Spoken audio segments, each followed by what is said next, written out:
भगवान नृत्य कर रहे हैं। कैसा नृत्य कर रहे हैं? तांडव गति मुंडन पर नाचत गिरधार, तांडव गति मुंडन पर नाचत गिरधार, ये तांडव गति मुंडन पर नाचत गिरधार, तांडव गति मुंडन पर नाचत गिरधार, पम पम पम पट पट कट, पम पम पम पम पम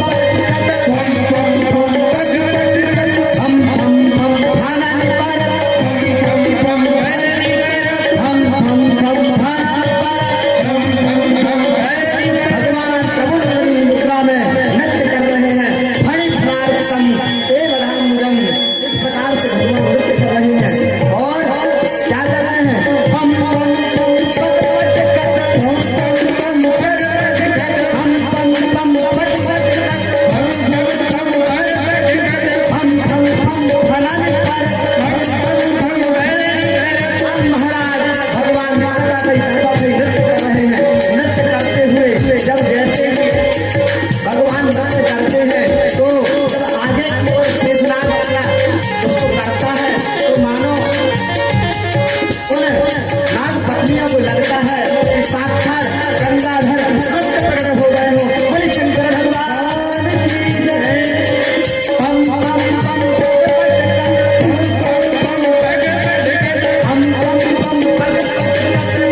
करते हैं तो फम फम फम फनरी परत जो कालिया नाग है उसके 100 फन पृथ्वी पर पड़ते हैं। तो मानो इन नाग पत्नियों को लग रहा है कि आज मेरे स्वामी को बचाने से कोई नहीं रोक सकता।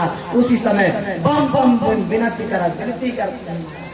अच्छा, आप लोगों को भी आग उस समय पर देखिए, ये सब लीला चिंतन है। हमने आपको पूर्व में निवेदन किया था। लीला चिंतन क्या है?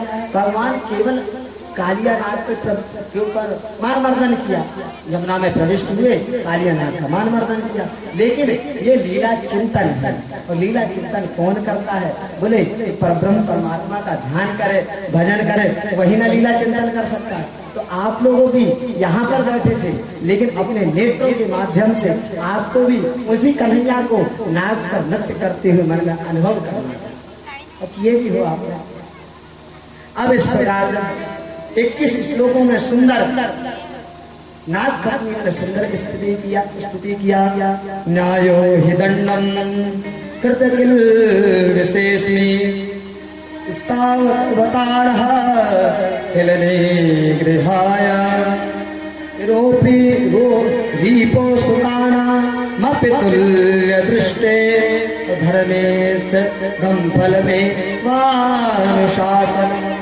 प्रभु आपने इसे दंड दिया, बहुत अच्छी बात है। इसे दुष्टों को दंड देने के लिए तो आपका अपराध, आपका अवतार हुआ। आप इसको दंड दे रहे हो, बहुत अच्छी बात है, लेकिन आप इसको दंड देने पर भी इसमें आपकी परम दयालुता है, परम कृपालुता है। बोले क्या दयालुता है? दयालुता ये है कि बोले जिस प्रकार भगवान ने कहा, तुमको कैसे लग रहा है कि मैं दयालुता कर रहा हूँ? दयालुता तक काम ही नहीं कर रहा हूँ। तुम्हारे पति को मार रहा है, तो थोड़ी देर और मारा तो मर ही जाएगा। तो इसमें दयालुता क्या नजर आ रही है? तो बोले जैसे एक डॉक्टर चाकू 2 के पास में होती है, चाकू प्रायः 2 के हाथ में होती है, फिर भैया के हाथ में सब्जी काटने के लिए, लेकिन शरीर काटने के लिए 2 ही के पास होते हैं, एक डाकू के पास में और एक डॉक्टर के पास। लेकिन भेद है ना, डाकू काटेगा तो हमें पीड़ा होगा, लेकिन डॉक्टर काटेगा उपचार होगा। अच्छा एक बात बताओ, ठाकुर जी ऐसा किसी के साथ मना करा। अब डॉक्टर ऑपरेशन करे, चीर के कोई दिक्कत हो गई, अब उसमें क्या हुआ, भले उससे भी प्राण दोनों से भी जा सकते हैं, ऐसा कोई जरूरी नहीं है कि एक से ही प्राण जाए। अब डॉक्टर ने ऑपरेशन किया, अब ऑपरेशन करते समय क्या हुआ, पूरा चीरा फाड़ी करके 10 वर्ष जोड़ दिया। अब महाराज ऊपर से पूरा काटे साम के लगा के सुन दिया। अचानक डॉक्टर को याद आई, अंदर ही कैसी छूट गई महाराज। अब गलती से हो जाए वो बात एक अलग है, लेकिन फिर भी हम डॉक्टर के ऊपर विश्वास करते हैं। ये बताइए, आप डॉक्टर के पास जाकर विश्वास करते हो ना? क्योंकि यदि डॉक्टर के पास विश्वास नहीं करोगे तुम्हारा कल्याण कैसे होगा? तो बोले ठीक इसी प्रकार भगवान आप इसे पैर मार भी दो तो हमें उससे कोई चिंता नहीं, लेकिन आप अभी जो इसके ऊपर चरण रख रहे हो ना, ये परम दयालुता है। अच्छा, हम इस डॉक्टर के ऊपर विश्वास करते हैं, जब तो उसके पास इलाज करने के लिए जा रहे हैं। अच्छा, विश्वास हम हर जगह करते हैं, बहुत सी जगह विश्वास करते हैं। अब जैसे ठाकुर साहब नाई क्या करता है, एक कहनी से उस्तरा लेता है, बोले महाराज भैया गाड़ी वाड़ी बना दो हमारी। अब महाराज उस्तरा चला रहा है, हम कितने निश्चिंत होकर बैठे हैं, और धोखा से उस्तरा चलते चलते एक आध नाड़ी काट जाती। तो गोविंदाय नमो नमः, ऐसी चिंता किसी ने किया? आज तक किसी ने चिंता किया ऐसे? नहीं किया। क्यों? कि हमें विश्वास है कि जो नाई है वो हमारी नाड़ी नहीं काटेगी। देखिए हमारी बुद्धि कई जगह विश्वास करती है, लेकिन हमारी बुद्धि एक ही जगह विश्वास नहीं करती। बोले कौन सी जगह पर? बोले केवल परब्रह्म परमात्मा पर विश्वास करने को नहीं देखती, बाकी सबको विश्वास करने को देखती है। इसका कारण कि हमारा मन परब्रह्म परमात्मा से न लगा। हमें डॉक्टर पर विश्वास है, उस नाई पर विश्वास है, लेकिन किस पर विश्वास नहीं? उस परब्रह्म परमात्मा पर विश्वास है। अब तो महाराज वो नाग पत्नियां कहती है, प्रभु आपके कष्ट देने पर भी इसमें करुणा बरस रही है। आ गई, धन्यवाद, आ गई।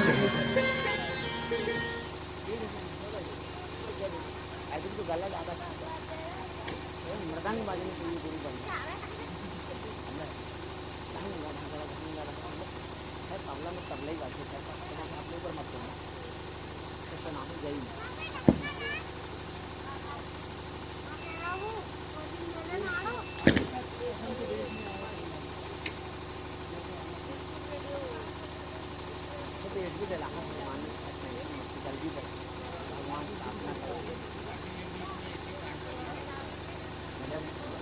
वृंदावन बिहारी लाल की जय। तो जो नाग पत्नियां हैं वो कहती हैं कि प्रभु आप ये कष्ट दे रहे हो हमारे पति को, इसमें भी आपकी करुणा बरस रही है। बोले कैसे? जिस चरण की कामना गोपियों ने गोपी गीत में केवल गोपियों ने और किसी चीज की कामना नहीं किया, पूरे गोपी गीत में केवल 3 बार गोपियों ने चरण की कामना की। उन चरणों को भगवान आपने मेरे स्वामी ने न कभी तप किया, न जप किया, न ध्यान किया, न साधना किया, लेकिन वह चरण आपने इसे प्रदान कर दिया। ये कृपा नहीं तो क्या है? जब इस प्रकार से उसके बाद में बड़े भाव से प्रार्थना करते हुए कहती है, न पृष्ठम न च सार्वभौमं न पारमेष्टम न रसाधिपत्यम न योग सिद्धिर पुनर्भवम वा पादजा प्रपन्ना। क्या कहती हैं नाग पत्नियां? हे गोविंद, हमें आपसे न स्वर्ग चाहिए, न मोक्ष चाहिए, न योग चाहिए, न सिद्धि चाहिए, सार्वभौम हमें कुछ नहीं चाहिए। ये क्या चाहिए?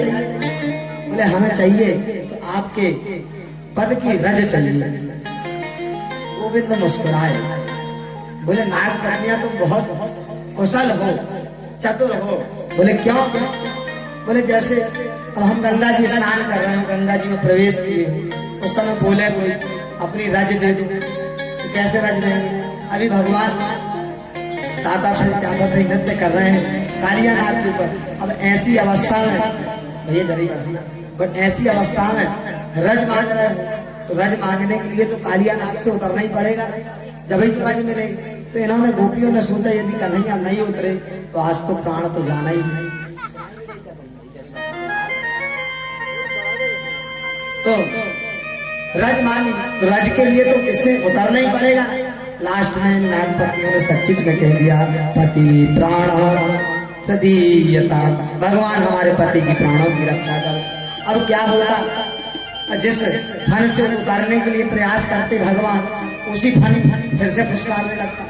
अब ये कालिया नाग ना माने तो गुस्सा चाहिए, तो बोले नाग तुम्हारा पति माने ही नहीं रहा, तुम बिनती करी जा रही हो, और ये कालिया फुसकार दिया जा रहा है, सांस छोड़ दूं मैं। तो उसी समय नाग पत्नी ने सारा किया, काहे के लिए नाटक कर रहे हो? अभी 2-4 पैर और मारे तो मरा जाओगे, काहे को नाटक कर रहे हो? शांत रहेगा। तो उसी समय नाग क्या कहता है, मेरी गलती है जो मैं शांत हो जाऊं, मेरी कौन सी गलती है? बताओ भगवान, मैं किस बात की माफी मांगू, मेरी कौन सी गलती है? तो भगवान ने कहा तेरी कोई गलती नहीं है। क्या गलती है? तो कहा तूने विषगमन नहीं किया है, यमुना में विषगमन किया है, ये तेरी गलती है। भगवान से कालिया नाग बड़ी प्यारी भाषा कहता है, बड़ी प्यारी बात है। क्या कहता है कि महाराज एक बात बताइए कि इस संसार को बनाया किसने? बनाया तो मैंने, ब्रह्मा विष्णु महेश, और मतलब ब्रह्मा जी ने आपको बनाया, मतलब मेरे ही द्वारा तुम बनी। अच्छा, समस्त सृष्टि को आपने बनाया? बोले हाँ। तो हम नागों को भी आपने ही बनाया? बोले हाँ। तुम नागों को भी? बोले हमारे अंदर जो विष भरे हो वो किसने भरा? तो बोले जब हमने सृष्टि बनाए हैं, हमने नागों को बनाए हैं, हमने तुझे बनाया है, तो विष भी तो हम ही ने भरा है। बोले बताओ महाराज इसमें गलती हमारी कहीं से? अब आप अमृत भर देते तो हम अमृत फुसकारते, अब आपने विष भरा है तो विष ही तो फूटेंगे ना। तो भगवान कहते हैं कालिया नाग तू बात तो बहुत अच्छी कह रहा है, लेकिन एक बात बता, जब हमने तेरे लिए एक दीप बना के रखा, रमणक वयम खला सहोत्पत्त्या तामसादिगमन्यवा स्वभावो शुद्धस्तजोनाथ लोकानां यद सद्ग्रह। भगवान जी कहते तेरे लिए जब मैंने रमण द्वीप बना के रखा है तो तू वहां पे क्यों नहीं रहता है? तो बोले वहां पर जो गरुड़ जी महाराज हैं, गरुड़ आपके वाहन, वह समस्त सर्प जाति को खाया करते हैं। एक बार मुझसे लड़ाई हो गई,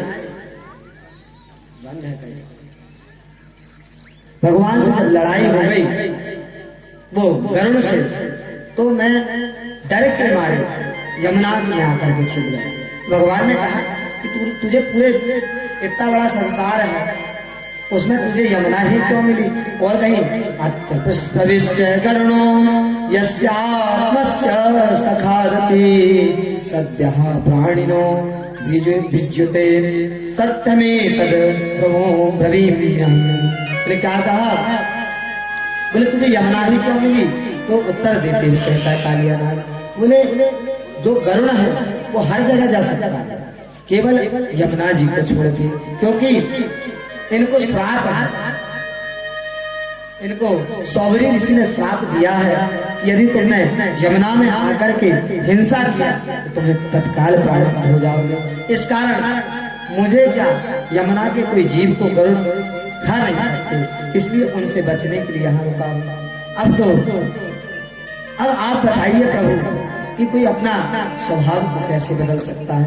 सब कुछ बदल सकता है। जैसे बकरी जीवन में सब कुछ बदल सकती है, पत्ती खाना छोड़ सकती है, पत्ती पे जीवित रहती है, अदर चीज खा लेगी, लेकिन एक चीज नहीं भूल सकती, बोले मैं करना नहीं भूल सकती।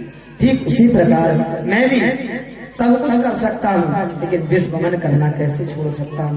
आप ही ने तो बनाए हैं, और इसमें कोई गलती हो और आप ही हमें दोष देंगे तो महाराज हमारा कल्याण कैसा होगा? अब प्रभु आपकी इच्छा।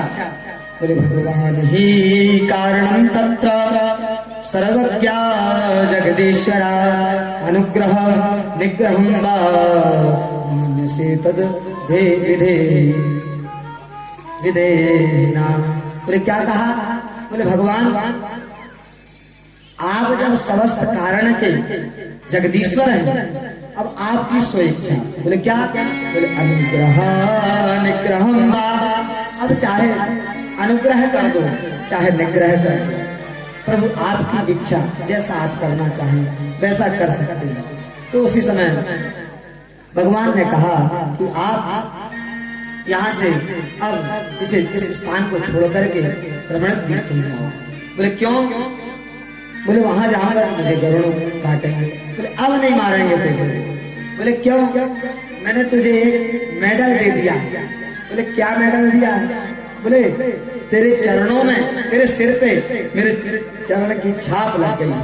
एक बार किसी को छाप बस लग जाए, एक बार मेडल पुरस्कार मिल जाए बढ़िया से, तो फिर तो महाराज बड़े बड़े VIP कोटा खुल जाते हैं, पास मिल जाए अच्छे को, लेकिन बिना पास के कोई इज्जत नहीं। बोले कैसे? अब तू मेरा अपना बन चुका है, मैंने मेरे चरणों का प्रहार तेरे सिर में कर दिया, और जैसे मन कुत्ता दर दर फिरे, दर दर दूर दूर होए, और एक ही दर को फेरयो दूर दूर करे न कोई। अर्थात हम लोग क्या करते हैं, हम शुरू दिन से समझा रहे हैं कि एक साधे सब सधे सब साधे सब जाए। हम क्या करते हैं, जैसे कुत्ता, पालतू कुत्ता जो नहीं होता है, जो बिना पालतू होते हैं, वो क्या करते हैं, कभी इस घर में फिरते हैं, कभी उस घर में फिरते हैं। तो मन कुत्ता दर दर फिरे, दर दर दूर दूर हो, अर्थात जिस घर में जावे वही उसे दूर करा थे, दूर भगा दिया जाता है। बोले क्या करे कुत्ता फिर ऐसी स्थिति में? बोले एक ही काम करे। बोले क्या करे? एक ही दर को है रहे, पालतू कुत्ता बन जाए। पालतू कुत्ता बन जाएगा तो क्या होगा? तो बोले उसको फिर दूर दूर कोई नहीं कहेगा। क्या कहेगा? हमारा कुत्ता है, समय पे भोजन, समय पे सब कुछ।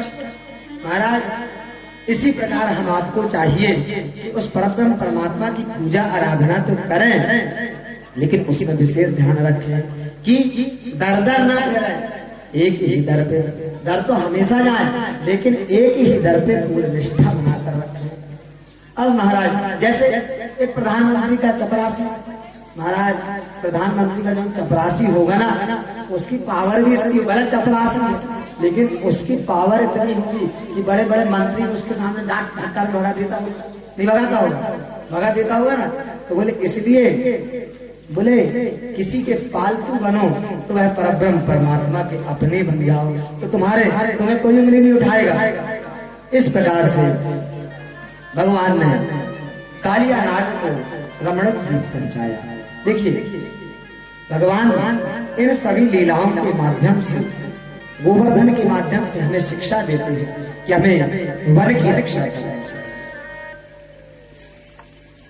यहाँ पर जल की रक्षा करके भगवान ने जल को शुद्ध रखना चाहिए, ये पर यहाँ पर ये शिक्षा दिया। और इससे पहले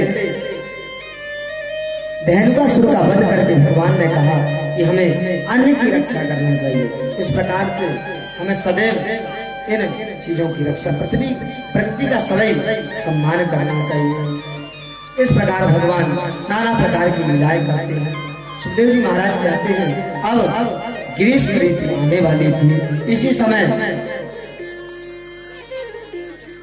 वृंदावन में बसंत जैसा मौसम बना। एक दिन बलराम जी का विचार ग्वाल वालों के साथ कि हमें कुछ क्रीड़ा करना चाहिए, खेलना चाहिए, कूदना चाहिए, खेलना चाहिए।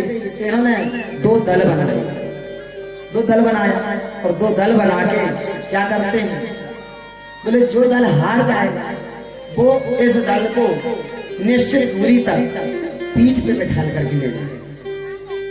अब तो महाराज में सब चल रहा था, तो भगवान बलराम जी का जो पक्ष था वो हार गया, वो कन्हैया का पक्ष जीत गया। तो अब जो जीते वाले को ले जाना, तो उसी समय बलराम जी को सबको ले जा रहे थे। उसी समय एक प्रलंबासुर नामक दैत्य आया, इसने बलराम जी को अपनी पीठ में ले गया और जितनी दूर ले जाना था उससे और दूर लेकर के भागने लगा, और दूर जाने लगा। तुरंत बलराम जी समझ गए, उसी समय अपना वजन बढ़ाया और फटाक से कूद के इसके एक थप्पड़ मारी और इसका भी उद्धार किया। बोले भक्तवत्सल भगवान की जय। एक बार जब गाय इसी समय आगे निकल गई थी, दावन अग्नि लग गई थी, घर्षण थी, तो भगवान ने ग्वालों की रक्षा करने के लिए दावन अग्नि का पान किया। अब भगवान सुखदेव जी ने एक अध्याय में शरद ऋतु का वर्णन किया और बड़ा सुंदर वर्णन किया।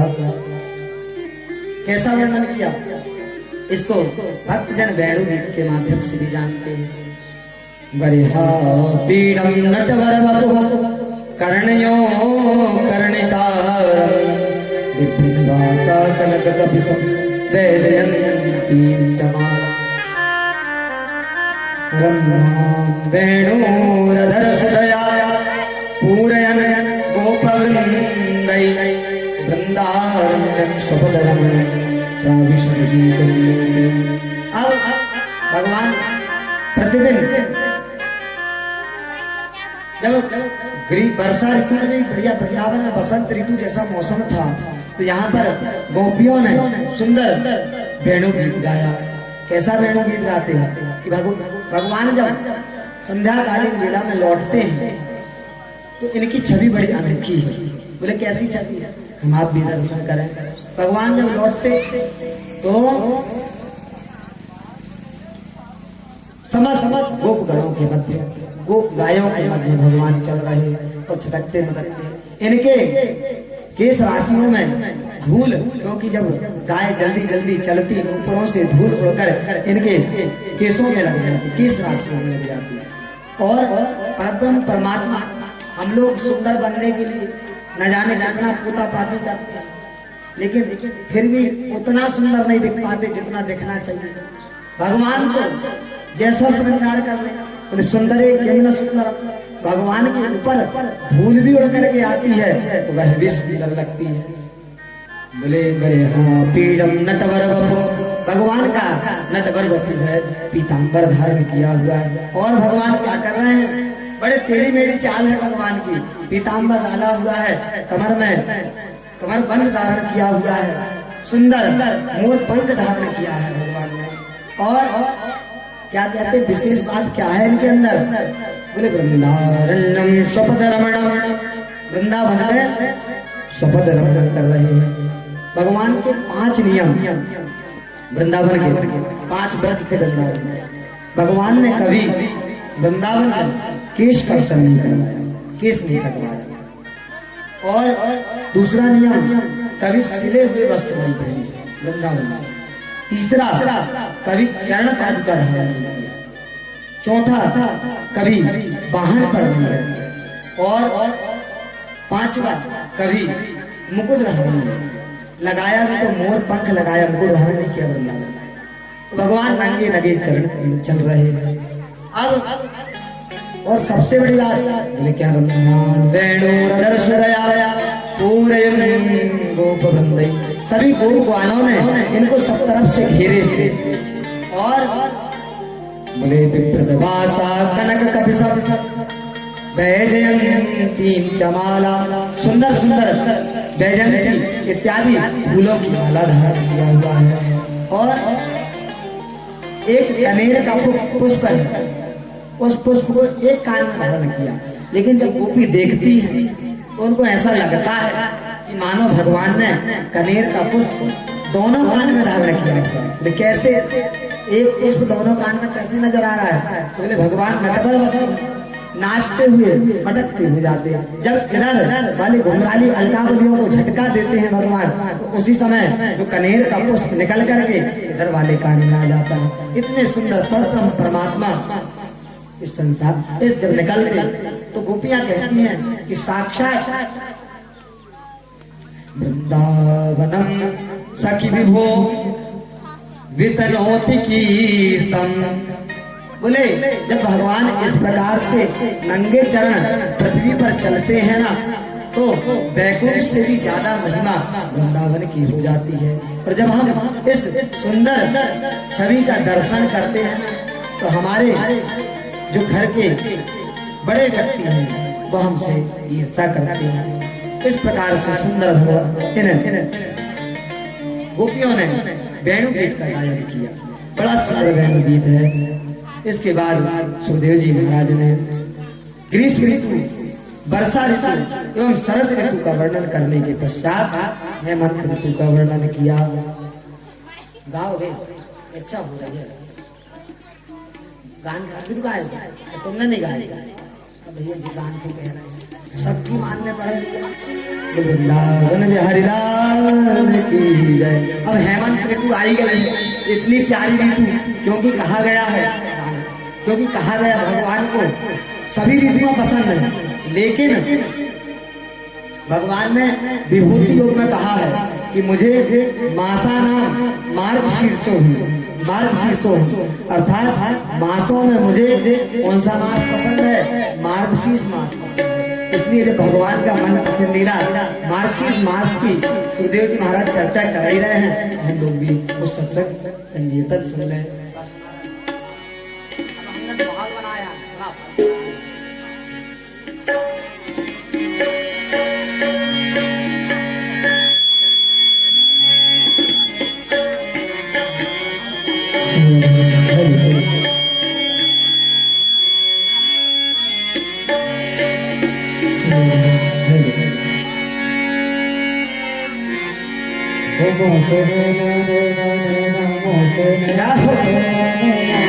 मोसने